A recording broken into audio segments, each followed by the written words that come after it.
No, please, let me go. Standing in our elegant Boston living room, my only son, David, looked me in the eye and said, "Mom, the retirement home is ready. I've signed the papers." The words hung in the air, sharp and sterile, like surgical instruments.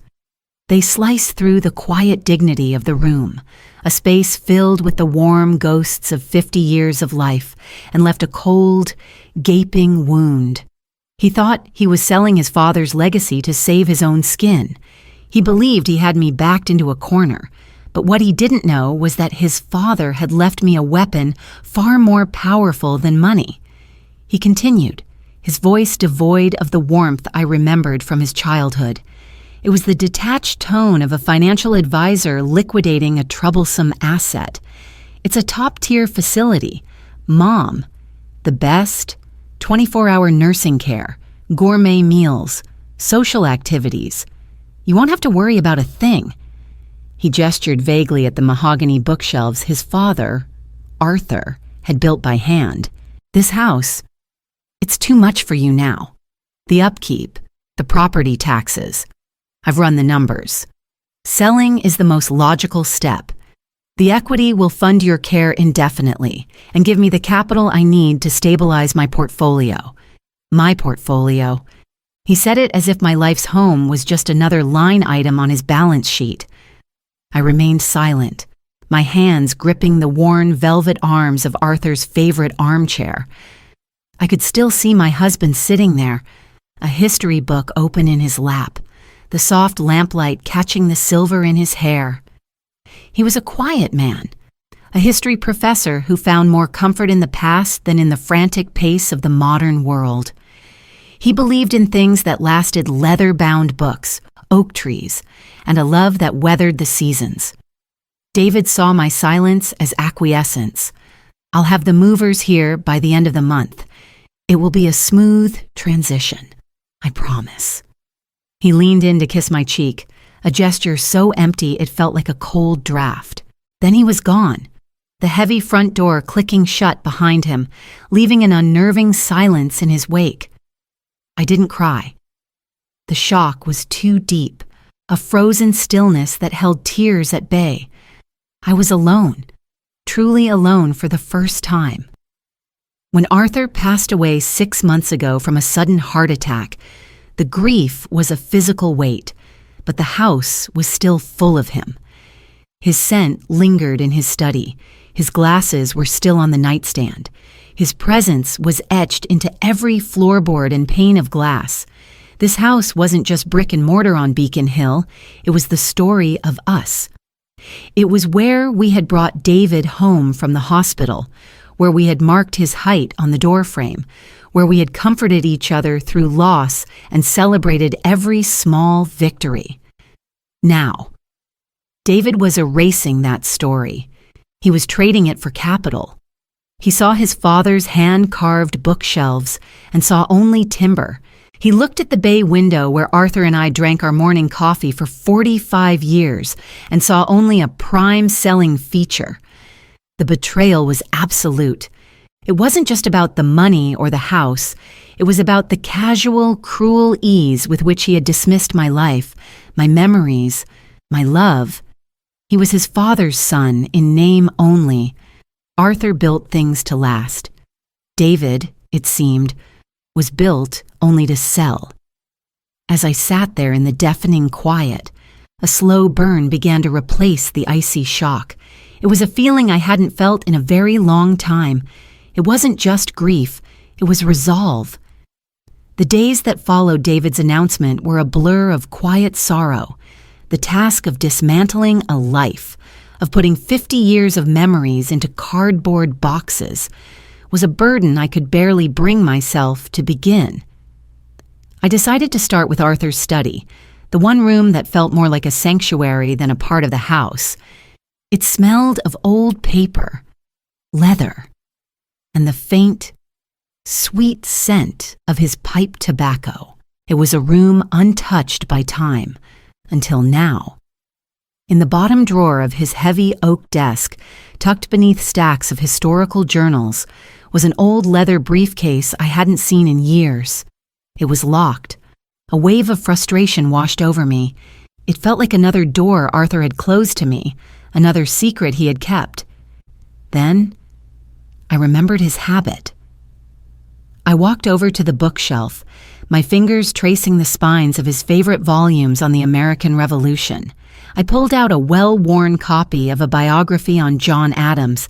Tucked inside was a small, sealed envelope. My name, Eleanor, was written on the front in his familiar, steady script. My hands trembled as I opened it. Inside was not a letter, but a small, ornate key and a single slip of paper with a note. For your future, my love, when you are ready. The key fit the briefcase perfectly. I opened it, my heart pounding with a strange mix of hope and apprehension.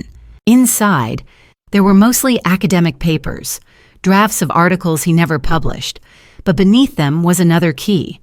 This one was modern, clinical, attached to a plastic tag with a number engraved on it. 713. Below the number were the words, Commonwealth Trust Bank. Financial District Branch? A cold knot of intrigue formed in my stomach. Arthur, a man who disliked banks and the complexities of modern finance, had a safe deposit box in the heart of Boston's financial world. It made no sense. And yet, it felt like the first step onto a path he had laid out for me. The next morning, I dressed with a purpose I hadn't felt since Arthur's death. I took a taxi to the address on the tag, a grand, imposing building of granite and marble. The air inside was hushed and cool, smelling of old money and deep security. After presenting the key and Arthur's death certificate, a quiet, professional bank officer led me through a series of gates and finally into the vault. The silence was absolute as he unlocked box number 713 and slid out a long, heavy metal container, leaving me alone with it in a private viewing room. My breath caught in my throat. I expected to find a few family heirlooms, perhaps some emergency cash he had stashed away. But the box wasn't filled with jewelry or stacks of bills. It was filled to the brim with documents, dozens of them, all organized into pristine folders with typewritten labels. I pulled out the first one, labeled A.M. Capital Ventures. It was a portfolio statement from a private venture capital firm. My eyes scanned the page, trying to make sense of the figures. The numbers were astronomical. Figures I couldn't comprehend, tied to technology startups and biotech firms I'd only read about in the news. The next folder held the deeds to 3 commercial buildings in downtown Boston and a small hotel in the Berkshires. My mind was reeling. This was impossible. We had lived a comfortable, modest life on a professor's salary. We had sacrificed for David's education, budgeted for vacations. This level of wealth was something that happened to other people. I reached for the last, thickest folder. The label on it read, Eleanor Holdings, Incorporated. It was a corporation, named after me. As I numbly turned the pages of incorporation documents and shareholder agreements, I saw it. Page after page of share certificates, legal transfers, and financial statements that painted a picture so unbelievable it stole the air from my lungs. Eleanor Holdings was the majority shareholder, the silent eye controlling power behind a multi-state corporation called Serene Havens Senior Living, the very company that owned the facility my son was sending me to. It wasn't just a retirement home. It was my retirement home, my company, my empire. In that cold, silent room, the ghost of my quiet, academic husband was replaced by the image of a financial titan, and the grief in my heart was joined by a formidable, rising power. I sat in that sterile, silent viewing room for what felt like an eternity. The cold weight of the metal box on the table before me, the initial shock, that dizzying sense of impossibility, slowly receded. In its place, A profound and chilling clarity began to settle in my mind. I thought of Arthur, my quiet, bookish husband. The man I thought I knew for 45 years was a phantom. The real Arthur was a financial ghost, a brilliant strategist who moved millions from the quiet solitude of his study while discussing 18th century politics with me over dinner. And I finally understood why. It wasn't a betrayal. It was the ultimate act of protection. He had seen David's ambition, the restless, reckless hunger for more that I had dismissed as youthful energy. Arthur had seen the danger in it. He built this fortress of wealth not just to provide for me, but to protect his life's work from the very son he loved. He had created a legacy that was David-proof. My grief for the man I had lost began to morph into an overwhelming awe for the man I never truly knew. The pain of my son's betrayal was still a raw wound, but it was no longer a mortal one. He thought he was playing a game of chess with a single, grieving pawn. He had no idea I owned the entire board. I carefully placed every document back into its folder, my movements no longer trembling but deliberate and precise. I closed the heavy lid of the box, the metallic click echoing the closing of a chapter in my life. When I walked out of that vault and into the sunlit streets of Boston, I was no longer Eleanor, the grieving widow. I was Eleanor, the sole director of Eleanor Holdings, Incorporated, and I had a son to educate. The next morning, I called Mr. Peterson, our family lawyer for over 30 years. He was a kind, steady man who had handled Arthur's will with gentle compassion. His voice on the phone was full of the same soft pity. "Eleanor, how are you holding up?" he asked. "I need to see you, Charles." "Urgently," I said, my tone leaving no room for sympathy. "It's regarding Arthur's estate. His office was exactly as I remembered it, dark wood, the smell of old books and polish, a bastion of old Boston tradition." He greeted me at the door, his face a mask of concern. I didn't waste time with pleasantries. I walked straight to his large mahogany desk and laid the folders out, one by one. He sat down, confused, and opened the first one. For several minutes, the only sound in the room was the soft rustle of paper. I watched his expression shift from gentle concern to bewilderment, then to utter astonishment. He took off his glasses, polished them, and put them back on, as if hoping the words on the page would change. He looked up at me, his eyes wide. "Eleanor." "My God," he whispered. "I had no idea." Arthur was a very busy man. I finished for him. The documents are all in order. I assume he nodded slowly, still trying to process the information. Completely ironclad. This trust gives you absolute and sole authority over all of it. You are, for all intents and purposes, one of the most powerful private investors in this city. "Good," I said. I leaned forward, my voice low and steady. "Now, this is what I need you to do. I want you to do nothing that reveals my position. David is to continue believing I am a penniless widow. He is proceeding with the sale of my house and has placed me in one of my own retirement facilities. I want you to let him—" Charles looked at me, his legal mind racing. "But Eleanor, the sale of the house is fraudulent. He has no right. We can stop it immediately. We can press charges." "No," I said firmly. "There will be no charges. There will be no lawsuits. There will be only consequences. I am going to let my son's ambition build him a prison of his own making. And you, Charles, are going to help me ensure the walls are strong." He stared at me for a long moment, the pity in his eyes finally replaced by a dawning, profound respect. "What do you have in mind, Eleanor?" My new life began with a performance. To the outside world, I became the woman my son had tried to make me, a fragile, grieving widow. overwhelmed by the complexities of life and grateful for a son who would manage her affairs.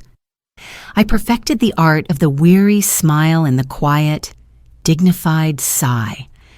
My friends from the neighborhood and my weekly book club would visit, bringing casseroles and condolences. They would sit on the velvet sofa, sipping tea from my porcelain cups, and tell me how brave I was. "It's for the best, you know," my dear friend Margaret said one afternoon, her hand patting mine with genuine sympathy. "A big house like this is a burden, and David has found you such a lovely place. He's a good boy. Eleanor." So ambitious. I would nod, my expression a carefully crafted blend of sorrow and gratitude. Yes, I'd say softly. He's always been so driven. Inside, a cold, sharp irony twisted in my gut. Just an hour before Margaret's visit, I had been on a secure conference call with Mr. Peterson and the chief financial officer of AM, Capital Ventures. We were discussing the acquisition of a small robotics firm, and I had vetoed the deal, citing concerns about their burn rate, a term I hadn't even known existed 3 weeks ago. I would thank Margaret for the casserole, close the door, and then return to my study to analyze quarterly earnings reports. I was living a double life, a helpless widow on Beacon Hill and a silent queen in the world of finance. David called once a week. The calls were brief, devoid of emotion, more like a project manager checking on a deadline. "How's the packing coming along?" "Mom," he'd ask, "have you sorted through Dad's books yet? The estate agent says a cleared-out study will show much better." "I'm getting there, dear," I would reply, my voice trembling ever so slightly for effect. I never asked about his work. I never gave him a reason to think I was interested. I simply played my part, waiting patiently for the laws of gravity to take effect, an object propelled by pure ego, I knew, must eventually come crashing down. The first tremor came on a Tuesday morning. It wasn't a call from David, but from Mr. Peterson. His tone was professionally neutral. "Eleanor, I thought I should draw your attention to an article on the front page of the financial section today. A certain speculative tech fund, Ethelred Technologies, has collapsed overnight."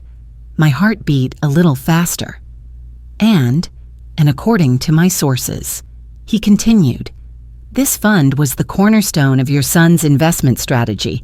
He was leveraged to the hilt. This wasn't just a loss for him. Eleanor, this is a catastrophic failure." I felt no joy, no triumphant surge of revenge. I felt only a cold, grim sense of inevitability, like watching a distant storm you knew was coming finally make landfall. This was the consequence Arthur had foreseen. This was the failure he had built his fortress to protect us from. I spent the rest of the day looking out the bay window, watching the autumn leaves skitter across the cobblestone street. The house had been sold. The closing was in a week. Soon, I would be out, and David would have his capital. But I knew, with a certainty that chilled me to the bone, that the money would be like sand running through his fingers. He had sold his home to pay for a fantasy, and the fantasy had just evaporated. The son who had cast me out would soon be homeless himself, and there would only be one door left for him to knock on. It was my last night in the house. The rooms, once vibrant with life and memory, were now hollow canyons of stacked cardboard boxes and shrouded furniture. The movers were coming at 9 in the morning. I was sitting in Arthur's armchair, surrounded by the ghosts of my past and the stark reality of my impending departure, when the doorbell rang. It was nearly 10 o'clock, far too late for a casual visitor, but I knew. I knew who it was.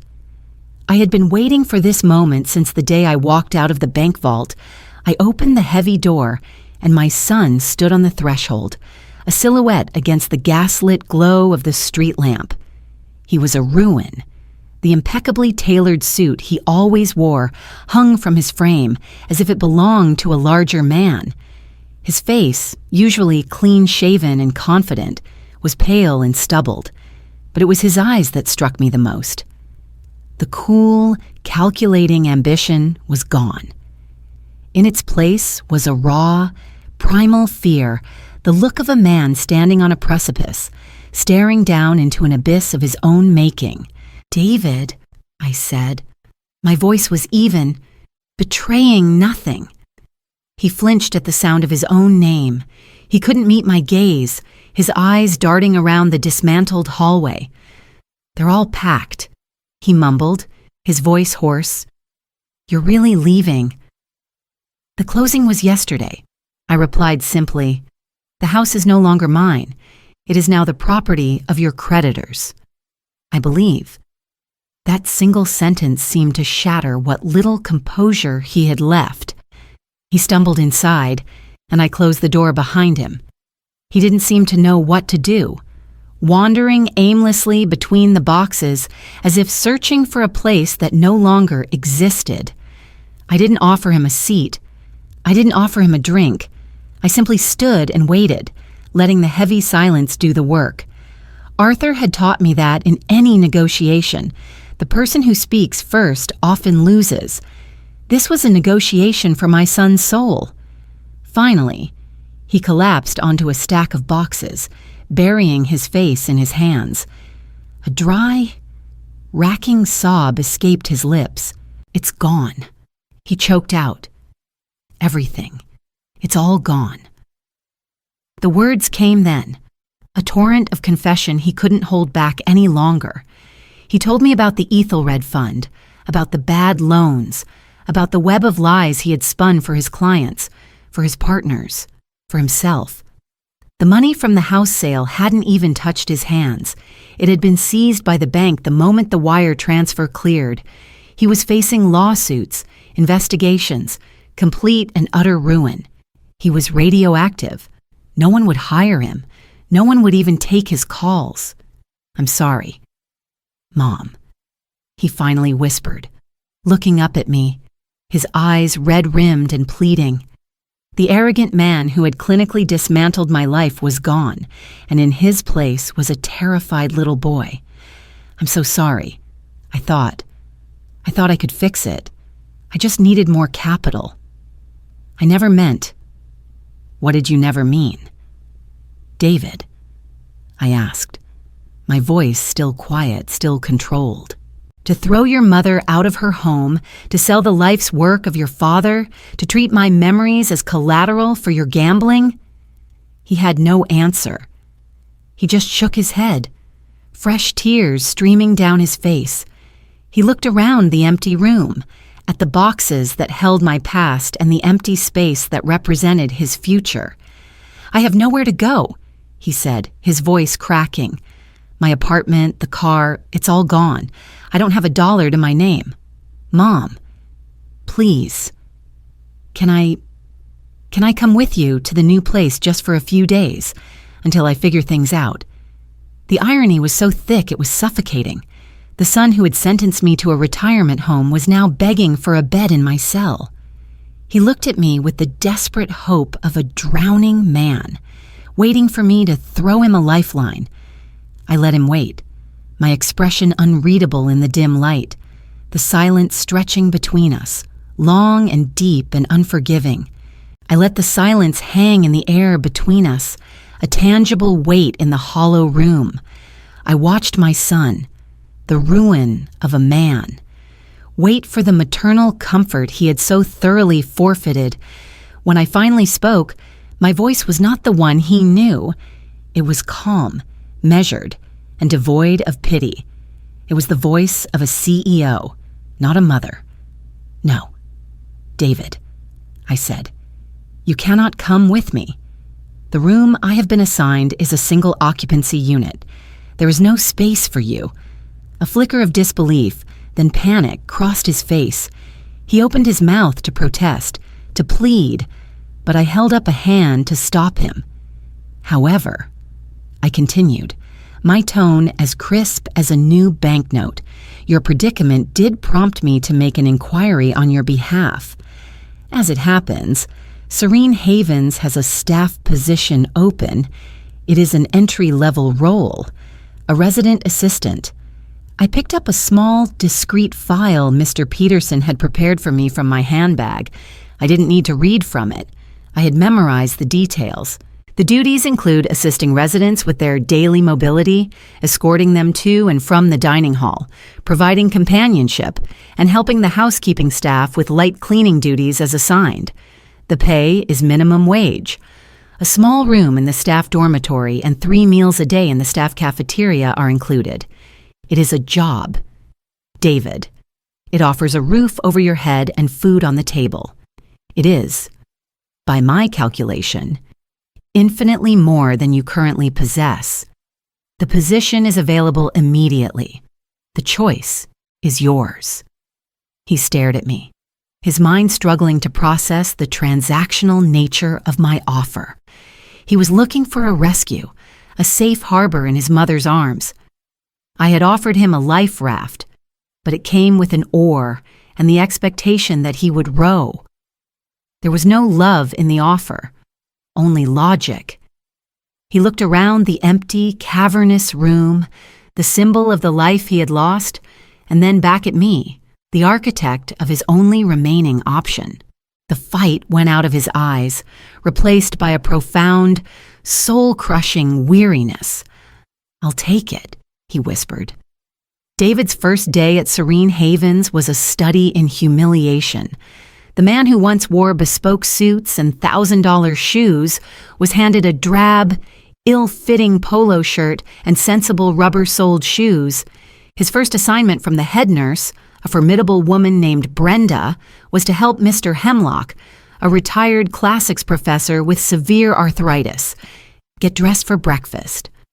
I watched from a distance as my son, the former financial wizard, fumbled with the buttons on another man's shirt, his hands shaking slightly. The dining hall was his next trial. It was a beautiful, sunlit room where I sat at a table with a retired judge and a former concert pianist. David was on the other side of that social chasm, clearing trays, wiping down tables, his face a tight mask of controlled shame. He studiously avoided my gaze, but I could feel his awareness of me like a physical presence. I was the silent, ever-present audience to his personal play of penance. The residents, the very people he had once viewed as statistics on an actuarial table, were now his superiors. They would ask him to fetch them a glass of water or another napkin, their requests polite but firm, reinforcing his new place in the world. That evening, after a 10-hour shift, he trudged to the staff dormitory at the back of the sprawling complex. His room was small, bare, with a single bed and a small window that looked out over a parking lot. As I sat on the small balcony of my comfortable suite, watching the sunset paint the Boston sky, I thought of him in that sterile little room. There was a part of my heart, the mother's heart, that ached for him, but another, stronger part, the part that now carried Arthur's legacy, knew this was necessary. He had to be stripped of everything to finally understand the value of anything. He had to hit the very bottom before he could even begin to look up. A month passed. The vibrant Boston autumn gave way to the first chill of winter, and a quiet, grueling routine settled over David's life. I watched him from a careful distance. The arrogant, self-assured man who had walked out of my house was gone, replaced by a hollowed-out version of my son. He was thinner. His movements were no longer confident but efficient and subdued. He performed his duties with a grim diligence, never complaining, never making excuses. He learned the residents' names, their small preferences, the stories they told over and over. He was learning. I realized what it meant to be invisible, to put the needs of others before his own desires. The lesson was taking root in the barren soil of his failure. He rarely spoke to me, We would pass in the hallway, and he would give me a stiff, formal nod, his eyes fixed on some distant point over my shoulder. It was a nod of shame, of duty, and of a deep, unspoken resentment. I did not push him. I let him exist in the world I had created for him, a world where he was no longer the center. I continued my own quiet routine, my meals in the dining hall, my walks in the manicured gardens, and my secret, daily calls with the board of A.M. Capital Ventures. The time was approaching. I could feel it. David was humbled, but the lesson was not yet complete. He needed to understand the source of the power he had so foolishly tried to usurp. The moment came on a Thursday. I was having lunch with a woman who used to be a literature professor at Wellesley when Mr. Harris, the polished and impeccably dressed director of the facility, approached our table. He smiled warmly at me. "Pardon the interruption. Mrs. Brooks," he said, his voice smooth. "I have a message from our corporate headquarters. You are requested to attend a special meeting of the board of directors tomorrow afternoon at 2 o'clock. I feigned a gentle, fluttering confusion. "Oh, the board of directors." "Whatever for, I was not given the details," he said, his professional smile never wavering.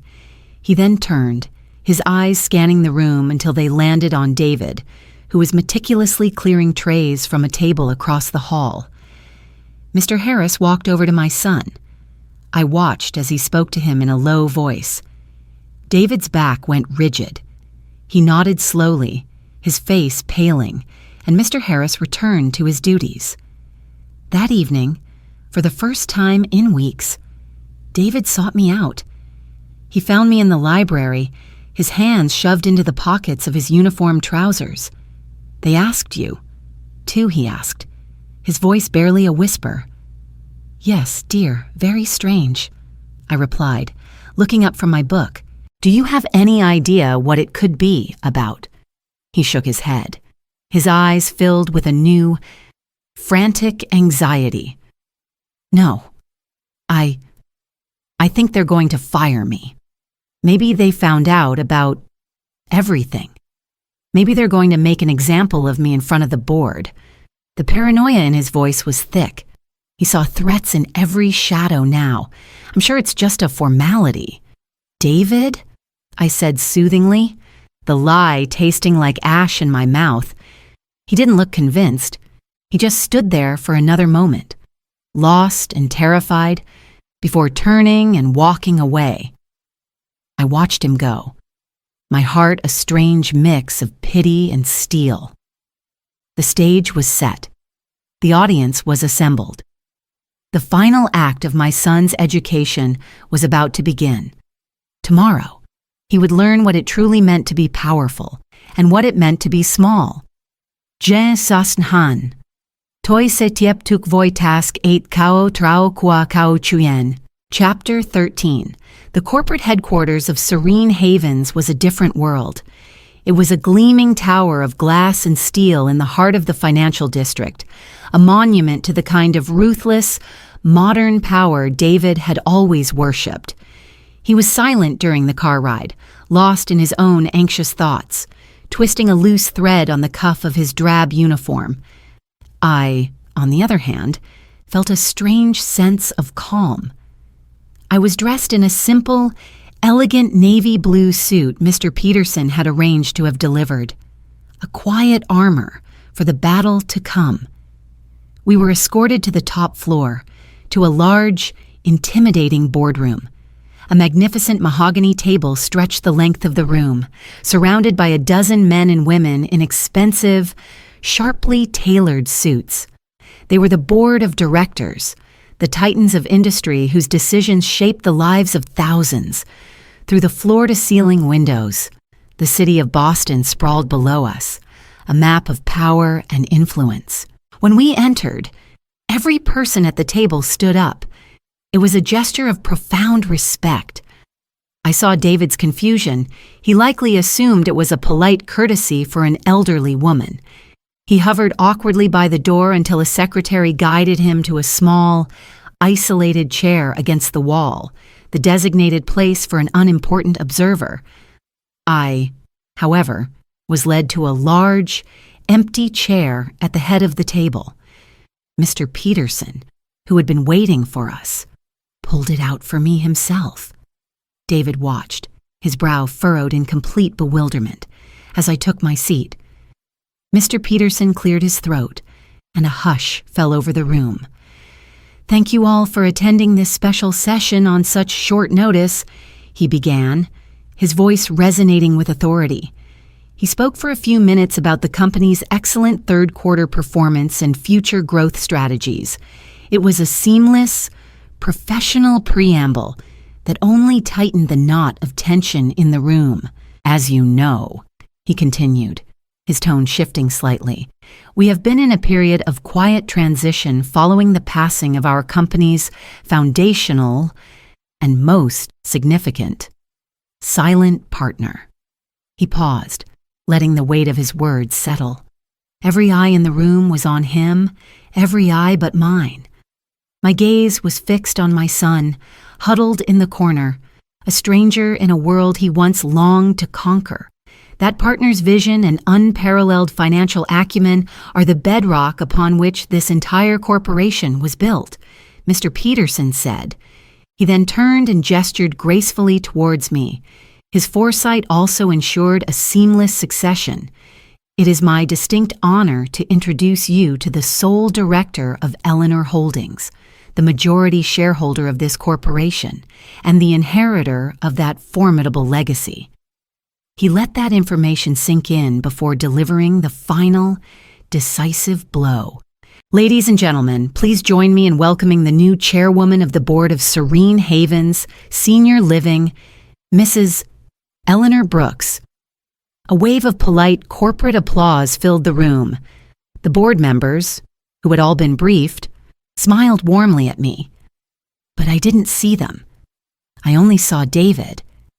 He had frozen, his body rigid in the small chair. His face was a canvas of cascading emotions first, blank confusion, then a flicker of disbelief, which was quickly consumed by a wave of dawning, horrified comprehension. His mouth fell slightly open, his skin, already pale, turned as white as bone. Across the vast, polished expanse of the mahogany table, his eyes finally met mine. In that instant, he no longer saw his mother. He saw an immense, unknowable power. He saw the architect of his fate. He understood, in that terrible, silent moment, that his downfall had not been a series of unfortunate events. It had been a controlled demolition. And I, the woman he had discarded and dismissed, had been holding the detonator all along. The applause died down, and the meeting shifted to formal pleasantries. One by one, the board members approached me to shake my hand, offering their congratulations and pledges of support. They spoke to me with a deference that bordered on reverence. To them, I was a legend resurrected, the ghost of Arthur Brooks's genius made manifest. To my son, I was a monster. He remained in his chair against the wall, a statue carved from shame, invisible to everyone in the room but me. When the last of the executives had departed, I gave a quiet instruction to Mr. Peterson. "Have my son brought to my office." The chairwoman's office was on the same floor. It was a vast, sun-drenched corner suite with a panoramic view that stretched from the Charles River to the harbor. It was the kind of office David had dreamed of his entire life, the ultimate symbol of having made it. He was escorted in by a young assistant, who then closed the heavy oak doors behind us, sealing us in a suffocating silence. He stood in the middle of the expensive rug, looking small and lost, a man in a cheap uniform standing in a palace he could never conquer. He was the first to speak, his voice a dry, cracking whisper. Why, it was the only question that mattered. I rose from the large leather chair behind the desk and walked to the window, looking down at the city below. Your father was a brilliant man. David, I began, my voice calm and even. He wasn't just a historian. He was a student of human nature. He saw your ambition, your drive. He was proud of it. But he also saw the recklessness that came with it. He feared that your ambition, if it wasn't tempered by humility, would eventually consume you. And he was right. I turned to face him. This fortune, he didn't build it for Learjets and luxury condos. He built it as a firewall, a protection for our family against the very sort of disaster you created. He wanted his legacy to be a foundation, not a fuel for your ego. David flinched, but I continued. When you came to me on my last night in our home, broken and begging, I had a choice. I could have written a check from one of dozens of accounts. I could have paid off your debts, saved your career, and sent you on your way. You would have been grateful for a week, and you would have learned absolutely nothing. You would have gone right back to making the same arrogant, selfish mistakes, believing that there would always be a safety net to catch you. Tears were now streaming silently down his face. I wasn't interested in saving your portfolio, David, I said, my voice softening for the first time. I was interested in saving my son. To do that, I had to let you lose everything you thought was important. I had to let you feel the cold, hard ground of rock bottom. I had to let you experience what it was like to be powerless, to be invisible, to be of service to others instead of just yourself. I had to take everything away from you so you could finally see the one thing you had all along, a mother who loved you enough to destroy you, just for the chance to help you rebuild. He finally broke. A raw, guttural sob tore from his chest, and he staggered back, his hand pressed against his mouth. It wasn't the sound of self-pity anymore. It was the sound of a man confronting the full, hideous weight of his own character. I saw you as an obstacle. He choked out between sobs. My own mother, an asset to be liquidated. I saw Dad's home, our home, and I felt nothing. Just numbers on a page. He sank to his knees, the confession a torrent of pure shame. I'm sorry. Oh God, Mom, I am so sorry. I walked over to him, my broken son, kneeling on the floor of my empire, and for the first time in a month, I laid a hand on his shoulder. The lesson was over, and the healing, I knew, was just beginning. The aftermath of the revelation was not a cinematic explosion, but a quiet, profound implosion of my son's world. In my office that day, after his tears had subsided, I gave him a choice. I told him he was free. I would provide him with a modest trust that would allow him to move to another city and start a new, quiet life, away from the shame and failure that now defined him in Boston. The alternative, I explained, was to stay. Not as an heir apparent, but as an employee. I'm keeping the job, he said, his voice quiet but firm, without a moment's hesitation. If you'll still have me, and so, David's penance began. To the bewilderment of Mr. Harris and the rest of the staff, he remained a resident assistant. He moved out of the staff dormitory and into a small, unassuming apartment a few blocks away, paying his own rent with his meager salary. But something fundamental had changed in the way he worked. The grim mechanical diligence was replaced by a genuine, surprising warmth. He no longer just performed tasks. He connected with the residents. I would see him lingering after his shift to play a game of chess with Mr. Hemlock, the retired professor. He spent hours listening to the stories of a former war widow, a woman he had once barely acknowledged. His most surprising initiative was a weekly history discussion group. He would spend his evenings in the facility's library, poring over the kinds of books his father had loved, and then lead lively debates with the residents about the Roman Empire or the Civil War. He was using his father's knowledge, not as a tool for social climbing, but as a bridge to connect with people. He was discovering a different kind of wealth, the kind that came from service, not from status. He was, for the first time in his life, earning the respect of others, not through his net worth, but through his character. Our relationship began to heal, one cautious step at a time. We started having dinner together every Sunday in my suite. At first, the conversations were stilted, full of unspoken apologies and uncomfortable silences. He never once asked about the business or the money. Instead, he would tell me about his day. He'd share a funny story about one of the residents or talk about a new insight he'd gained from his reading. He was rebuilding our connection not with grand gestures, but with the small, sturdy bricks of daily consideration he had never bothered with before. One evening, he brought me a first edition copy of a poetry book I had mentioned weeks ago, having found it in a dusty old bookshop on one of his days off. "I remembered you said you loved her work," he said, placing it gently on the table.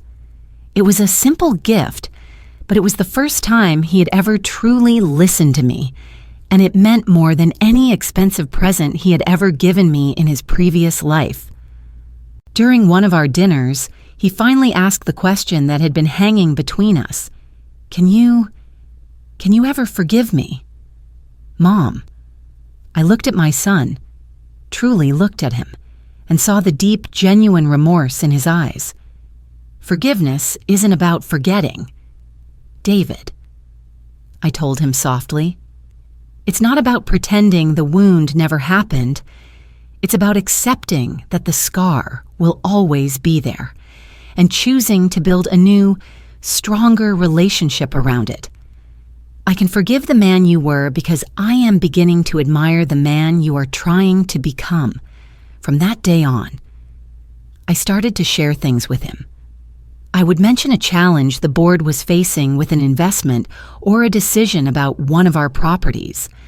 I wasn't asking for his advice as a future CEO, but as a trusted son.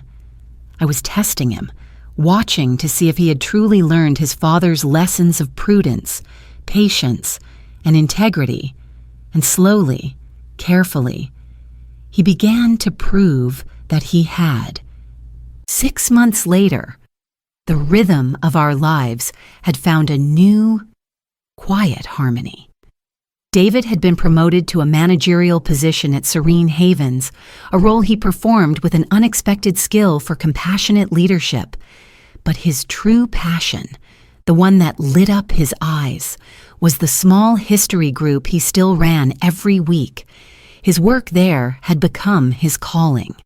One Sunday evening during our dinner, he slid a thick, professionally bound document across the table to me. It wasn't a financial report. It was a proposal. For 2 months, he had been working in his spare time with a team of legal and nonprofit experts, all funded from his own salary. The title on the cover read, "The Arthur M. Brooks Foundation for Historical Preservation." My breath caught. I opened it to find a comprehensive, brilliant plan to use a significant portion of the profits from A.M. Capital Ventures to create a permanent endowment. The foundation's mission was simple and clear: to fund the restoration of endangered historical landmarks, libraries, and archives throughout New England. He had identified potential board members, drafted a charter, and even outlined a first project: the crumbling archives of the Boston Maritime Museum, a place his father had loved. Dad's legacy shouldn't be just numbers in a bank account.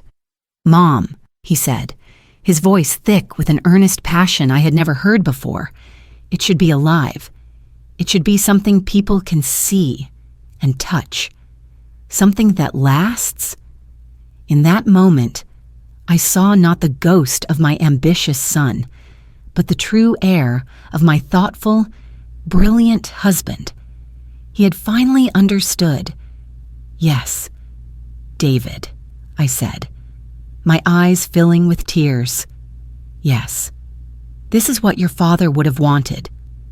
The final scene of our story did not take place in a boardroom or a bank vault, but on the granite steps of that old maritime museum a few months later. Scaffolding now hugged its weathered facade, and the sounds of careful restoration filled the air.